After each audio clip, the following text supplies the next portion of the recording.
What's the most ridiculous show? What was the most inappropriate Kids Bop song? Because some of the songs you're like, how did that make it to a Kids Bop compilation? I think one of the ones that we performed. Well, okay, we performed. What's that Macklemore song where he's talking about being in the Same Love? Thrift Shop. Is that what it's called? Thrift Shop. Okay. I'm like, he's talking about being in a thrift shop.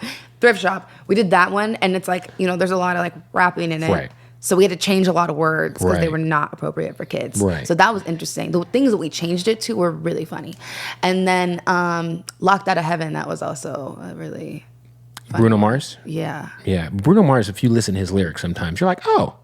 Yeah. It's almost like when you listen to The Weeknd shit, like you really listen and you're like, oh, The Weeknd might have a drug problem. Yeah. I love that though. The Weeknd's my favorite, probably my favorite, like, I just love. I don't know if I listen to anyone more than The Weeknd. I love The Weeknd. He's amazing. Yeah. Did you see him at SoFi? No, but she did. It was fucking fire. Really? I went the night before he didn't perform because he came out on stage and like apologized to everybody because his voice wasn't, Oh no. which I actually liked because most people would have just pushed through, but he was like, nah, I got to do this the right way. We're in LA, but he's amazing. Damn. Wait, so did he come in like?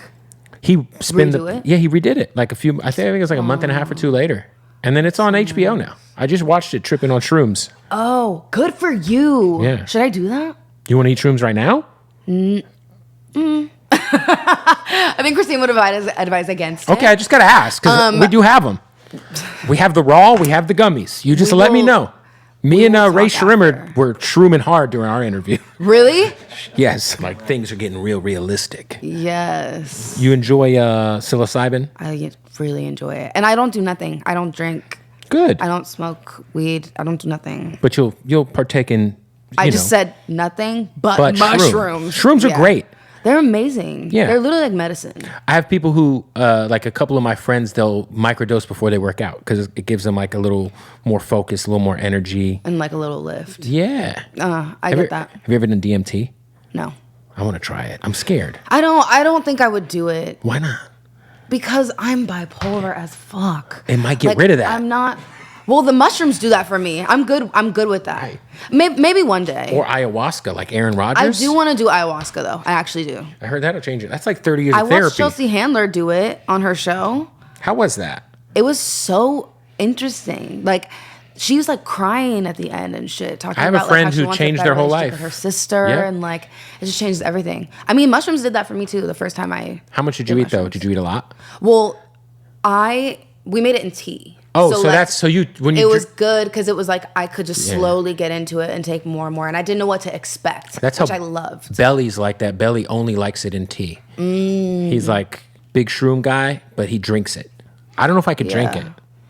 There's like no escaping if you drink it. I feel like you actually can. Well, from what I was told, but like if you I went to Amsterdam, and they.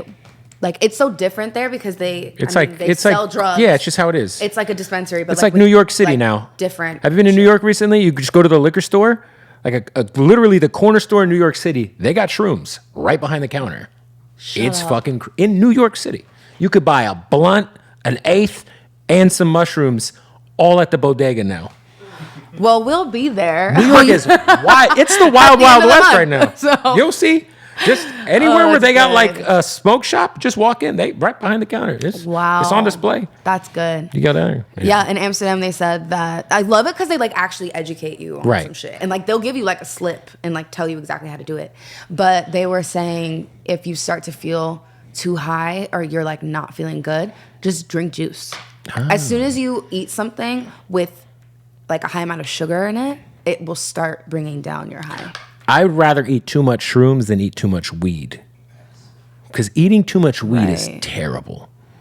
It's the worst shit ever. You've ever had a bad edible experience? It's the worst. I've never had that, but I've literally I can't even do CBD. That's how bad it is. Well, I don't think CBD is a thing. I think it's like, one of those things where like mentally you think it's supposed to help you out, but it's like it's a placebo effect. It's like you got a CBD massage. My wife got a CBD massage in Palm Springs this weekend. I said, what do you think that is? What the fuck are they going to do? They're going to rub CBD on you? Here's a blunt. Smoke it.